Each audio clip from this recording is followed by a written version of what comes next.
저는 참 나쁜 년입니다. 제 아들이나 마찬가지인 아이를 유혹했으니까요. 좋아요. 구독 부탁드려요. 남편은 대기업에 다니고 있습니다. 출장이 잦은 편이고 야근도 많은 사람이에요. 성실하고 책임감 있는 모습에 반해 연애를 시작했습니다. 남편이 이혼남이라는 사실을 알았을 때 헤어지지 못했습니다. 한참 사춘기인 나이에 요새 애들답지 않게 저를 보며 수줍게 인사하는 아이 때문에 너무 마음이 아팠어요. 외면할 수 없었습니다. 성실한 남편과 함께 살면서 저 아이에게 행복을 느끼게 해줘야겠다는 생각을 했습니다. 남편은 재혼이고 저는 초혼이었어요. 결혼하고 나서 보니 남편은 업무에서 오는 스트레스를 술로 푸는 사람이었습니다. 저도 술을 좋아하는 편이에요. 결혼 전에는 남편과 술도 함께 자주 마셨는데 결혼을 하고 나니 남편은 밖에서 술을 마시고 들어올 뿐이었습니다. 남편은 회식을 하고 나면 겨우 집에 찾아오는 사람이었고 남편의 아들인 병규와 함께 남편을 부축해 침대에 눕혀주어야 했죠. 주사가 없는 것을 다행이라 여겨야 할까요? 병규는 저를 참 잘 따라주었습니다. 저에게서 외로움과 쓸쓸함을 느꼈던 것 같아요. 직장일로 바쁜 남편을 대신해 집안일도 잘 도와주는 아이였습니다. 저는 그런 병규가 참 예뻤어요. 내가 낳은 아들은 아니지만 이런 아들이라면 5명도 키우겠다 생각했습니다. 병규는 중고등학교 때 별다른 말썽 없이 잘 지냈습니다. 제가 설거지를 할 때 옆에서 종알종알 얘기도 해주고 공부를 할 때 빼고는 제 옆에 와서 친구들과 있었던 일을 얘기해줘서 가정주부의 무료함을 달랠 수 있었어요. 병규는 대학생이 되고 성인이 되니 사람 사이의 관계에 대해 뭔가를 아는 것 같더라고요. 어느 날 엄마랑 아빠는 부부라기보다는 가까운 친구 사이 같아. 이렇게 말하는 병규를 보며 많이 컸구나 하는 생각이 들었습니다. 나이 차이가 많이 나고 무뚝뚝한 아빠를 선택해 나를 키워줘서 고맙다는 말을 하는 병규에게 참 고마움을 느꼈습니다. 대학생이 된 병규는 자기 용돈은 자기가 벌어서 쓰겠다며 아르바이트를 하더군요. 솔직한 제 마음은 병규가 아르바이트를 하지 않았으면 하는 마음이었습니다. 집에 일찍 와서 저와 도란도란 얘기를 나누었으면 하는 마음이었죠. 하지만 병규가 사회 경험을 하겠다는데 날릴 수도 없었습니다. 대신 아르바이트가 끝나면 병규는 곧바로 집으로 와서 제 일을 도와주며 함께 시간을 보내주었습니다. 저도 언젠가부터 병규에게 속에 있는 모든 말을 하게 되더군요. 발렌타인데이라고 초콜릿과 꽃다발을 사다가 저에게 안겨주는 착한 아들에게 너무 고마웠습니다. 얼굴이 화끈거리더군요. 주말에는 병규와 영화도 보고 맛집도 찾아다니곤 했습니다. 극장에서 영화를 볼 때면 저는 자연스럽게 병규의 팔짱을 끼고 함께 영화를 봤죠. 저는 자연스럽게 신작 영화에 대해 알아보게 되었고 병규도 그 사실을 알게 되고는 엄청 기뻐했습니다. 영화를 보고 나면 저희는 팔짱을 끼고 분위기 좋은 카페에 가서 밤늦게까지 도란도란 얘기를 나누었습니다. 병규가 군대에 있는 동안은 세상을 잃은 것 같이 지냈어요. 안 올 것 같던 병규의 저녁이 왔고 어느새 병규는 대학 졸업반이 되었습니다. 처음으로 병규에게 엄마 같은 잔소리를 했네요. 이제 곧 졸업하고 직장도 잡혔는데 사귀는 아가씨는 있니? 저의 질문에 엄마, 내가 무슨 여자한테 관심이 있겠어. 엄마가 있는데 생글생글 웃으며 이렇게 말하는 아들에게 너무 큰 감동을 받아 눈물이 나려는 걸 억지로 참았습니다. 저는 아무 말도 못하고 베란다 창밖을 내다볼 수밖에 없었어요. 병규도 뭔가를 감지했는지 조용히 있더군요. 저는 눈물이 흘렀고 병규는 제 어깨를 두드려주며 손으로 제 눈물을 닦아주었습니다. 내가 잘못했나 봐. 내가 병규한테 집착을 하게 된 것 같아. 엄마가 외로웠나 봐. 이해해 줄 수 있니?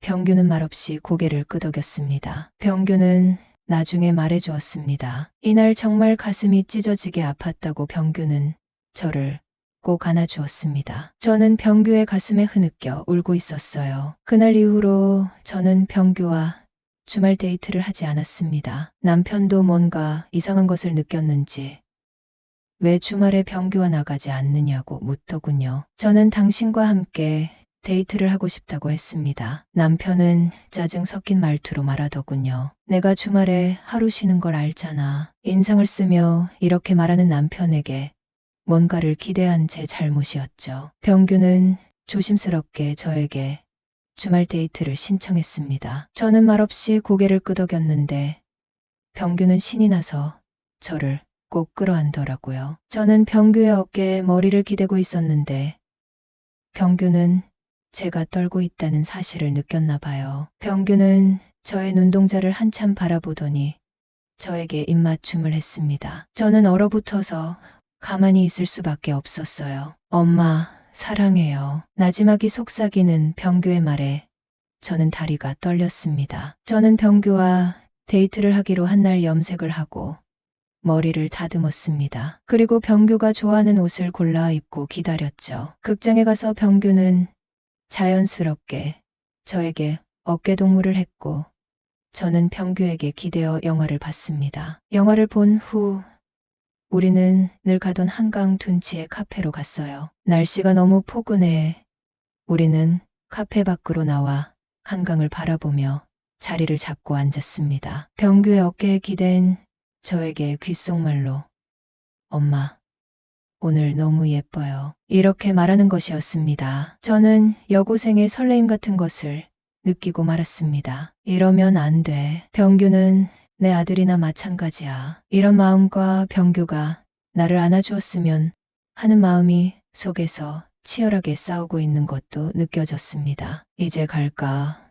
너무 늦었네. 이 말과 동시에 일어서는 저를 병규는 꼭 안아주었습니다. 이렇게 밤새도록 안겨 있었으면 하는 생각뿐이었습니다. 집에 돌아오는 길에 차 안에서 병규는 제 손을 꼭 잡고 있었습니다. 그 아이가 손을 잡고 있다는 것만으로도 저는 가슴이 떨렸습니다. 집에 가는 길에 병규는 인적이 금은 곳에 차를 세우라고 하더군요. 화장실 급하니?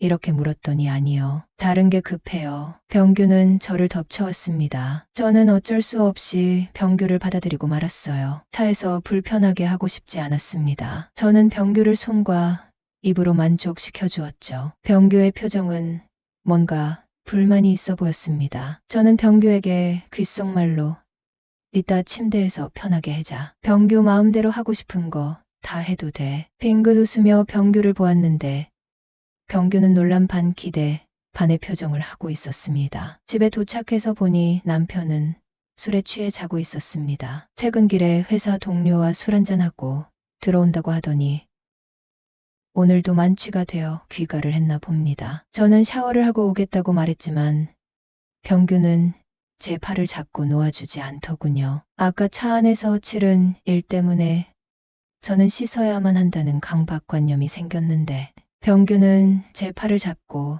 방으로 끌어당겼습니다. 나의 치부를 병규에게 보여준다는 것이 견딜 수 없을 정도로 수치스러웠지만 병규의 완력을 이길 수는 없었어요. 차에서 한 번 만족을 했지만 그것으로 만족하기에는 병규의 나이가 너무 젊었나 봅니다. 병규는 저를 침대에 앉혀놓고 바닥에 한쪽 무릎을 꿇은 채로 저에게 말했습니다. 엄마, 아니 은혜 씨, 사랑해요. 병규 씨, 나도 사랑해. 이젠 나도 몰라. 병규 씨, 마음대로 해. 우리는 밤새도록 사랑을 나누었습니다. 방 천장까지 몇 번을 오르내렸는지 기억도 나지 않습니다. 병규는 저에게 사랑한다는 말을 참 많이 해주었습니다. 그때마다 저도 병규에게 사랑한다고 말했지만 언제나 병규가 먼저 그 말을 했죠. 저는 병규보다 사랑한다는 말을 더 많이 하고 싶었습니다. 남편의 부재를 채워준 나의 아들,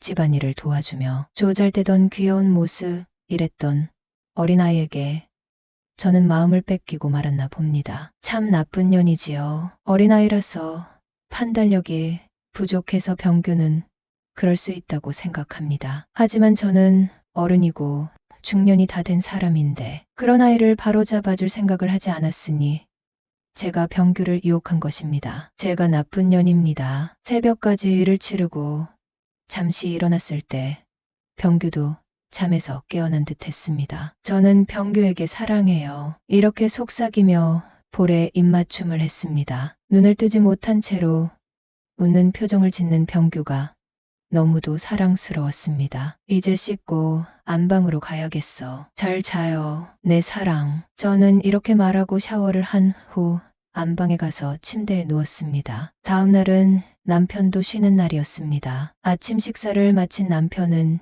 집에서 혼자 쉬고 싶다는 말을 하더군요. 병규는 엄마, 아빠, 집에서 혼자 쉬게 우리가 나가요. 저는 몸이 너무 피곤했습니다. 어젯밤 새벽까지 병규의 젊음을 채워주고 잠을 1시간 남짓 잤을 뿐이니 얼마나 피곤했을까요? 하지만 병규의 말을 듣고 피로가 싹 날아가는 것 같았습니다. 저와 병규는 집 밖으로 나왔습니다. 그저 병규와 손을 잡고 걷는 것만으로도 좋았습니다. 병규는 저의 얼굴을 유심히 보더니 엄마 피곤해요? 이렇게 묻더군요. 아니, 괜찮아. 제 말에 병규는 좀 쉬어야 하는 거 아니에요? 이 말을 듣고 저는 또 몸이 반응하기 시작했습니다. 어제 그렇게 오랜 시간을 병규에게 몸을 맡겼지만 또 반응이 오는 것을 보면 나도 아직 젊구나 하는 생각이 들어 기분이 좋았습니다. 저는 병규에게 모텔을 가리키며 미소를 지었습니다. 병규는 환하게 웃으며 저의 손을 잡고 모텔로 들어갔어요. 저는 병규의 주머니에 돈을 넣어 주었습니다. 모텔비를 계산하고 저희는 정해진 방을 찾아갔어요. 방에 들어가자마자 저는 씻고 병규를 받아들일 준비를 하려고 했지만 전날과 같이 병규는 많이 급했습니다. 저는 씻지도 못하고 병규의 요구를 다 들어줄 수밖에 없었죠. 저는 씻을